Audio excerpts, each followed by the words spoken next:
Darren Milka Grady, l'ancien chef de Lady Di, a confié au Daily Mail que la défunte royale avait réussi à battre la boulimie avant sa mort. Il affirme même bien plus, elle adorait la nourriture et lui demandait des petits plats qu'elle adorait plusieurs fois par semaine. Ce cuisinier britannique et auteur de cuisine, de 58 ans, a passé 15 ans dans la cuisine royale, donc 4 ans pour la princesse Diana. À cette époque, la maman du prince William et du prince Harry s'occupait de 119 organismes de bienfaisance et trouvait le temps d'aller à la salle de sport 3 fois par semaine. C'est à ce moment-là que Darren Milka Grady se souvient de cette phrase qu'il a marquée venant de la part de la princesse: « Darren, tu t'occupes de tout le gras, et je m'occupe des glucides au gymnase ». Elle venait alors de vaincre et d'affronter la boulimie.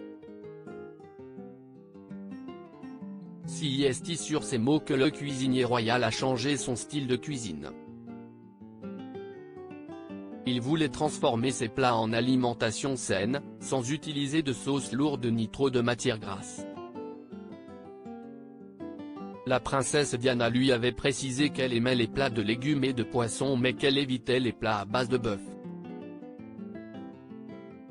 L'ancien chef royal, lors de son interview pour le Daily Mail, a surtout voulu appuyer sur l'idée fausse que les gens se faisaient de la princesse. S'il y avait une idée fausse, c'était qu'elle n'aimait pas la nourriture, elle l'a vraiment aimée.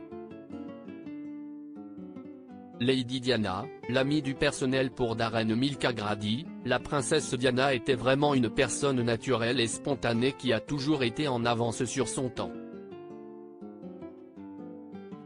Lady Di avait fait de la cuisine royale un endroit convivial, et un lieu de travail détendu pour le cuisinier. Si elle mangeait seule, elle venait souvent manger dans la cuisine et entrait pendant que je cuisinais. C'était tellement détendu quand elle était dans la cuisine, qu'une fois, elle m'a même fait un café.